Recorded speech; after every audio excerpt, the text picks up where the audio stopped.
Hi everyone, so I'm going to give you a quick update on how my father's doing. I know I was going to do this on Tuesday, but things really haven't worked out very well. Please excuse my appearance. I woke up today about 4 o'clock to be into Boston at 4:30. So I'm going to try and be very brief because I don't have that much time. The biopsy results came back as being inconclusive. So what they were planning on doing is doing a second biopsy to get, more tests and do to get more results or get results. Well, now it's turned into they're not doing the biopsy. It is, what day is it? It's Wednesday. No, it's Thursday. It's Thursday, and what it turns out is going to happen is my dad is going into surgery to remove the mass, the tumor.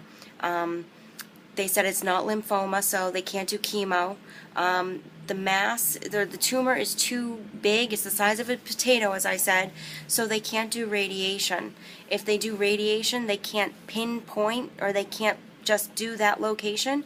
They'd have to do his whole entire brain, which doing radiation for the whole entire brain is not an option, basically.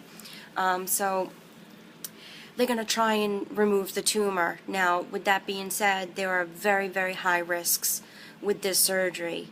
Without the surgery, though, they basically said my dad can just kind of go home, do hospice, and he'll probably die before Thanksgiving. So this is really the only option that we have.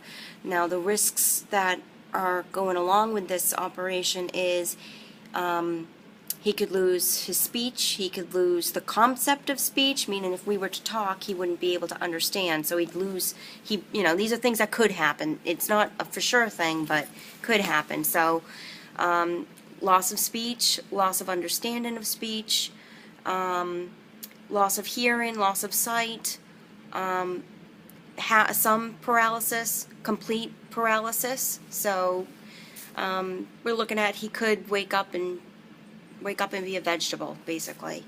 But as of right now, those are our options. Either he goes home, or we don't do any treatment, and he will die. That's inevitable. Or we do the treatment and he has a chance at something. We don't know what, but there's a chance of something. Now, with the actual surgery, there could be some other complications, meaning the doctor doesn't really know exactly what tumor what it looks like, basically. So I guess what we're looking for is a soft texture of the tumor with no normal veins around it or going through the tumor. If the tumor is very sticky like glue, it could pull away some of the normal brain matter, which would impair, those vital parts of his brain that control motor and speech and everything. The other thing is, if there is any normal veins in the tumor, if they pull that away, or if they, cut them or whatever, it could cause stroke, and again, it could cause, that paralysis and whatnot.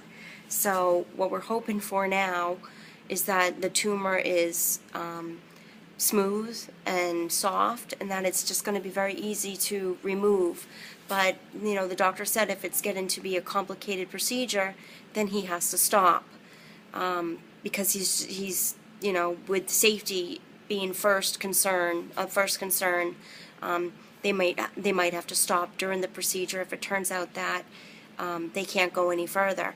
So right now, his surgery is going to be at 9 o'clock Eastern Standard Time, and we're really asking for prayers, we're really asking for Reiki, we're really asking for positive energy to be sent his way.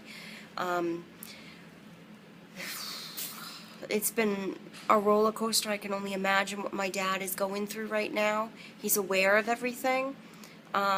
We are not taking calls today, so if anybody tries calling our cell phones, we're not answering them. So save yourself the time and trouble and don't try calling us. We'll try and update on Facebook to give you guys more information about what's going on, but don't expect a Facebook post for a while. either from, especially from me for a video post. Don't expect it for a while. The surgery should take about 3.5 to 3 hours and 45 minutes. Yeah, in 45 minutes. It could be longer, it could be shorter. It all depends on what the doctor is going to find when he gets in there. But that's pretty much what is going on. And as you can see, the state that I'm in with how I look right now, my mother and my sister are pretty much in more of a worse condition than I am, because I at least got some sleep last night. But my mom, obviously, no sleep whatsoever. And my sister's working off 2 hours sleep. I'm at least working off maybe 3. But that's pretty much what's going on right now. So I'll keep you guys all updated and informed as best as I can today. But just please send all those good intentions and love and light and prayers to my father on this day, because we really need it. Alright, so I guess that's it. I'm going to head back into the waiting room, because this is going to be the last chance that I'll be able to get to see my dad before he goes into the operating room. And I won't see him again until probably when he gets out at ICU. The only other thing I wanted to say is the risk of losing him on the table is very slim. So that wasn't really a big concern from the doctor's point of view. The biggest concern is the consistency and the texture of the tumor, and the placement of veins and the normal brain tissue, the normal brain matter. So that's that. Again, I'll update everybody as soon as I can. All right. So just please send those prayers, that healing energy, and all of those best wishes for us, please. Thank you. Namaste.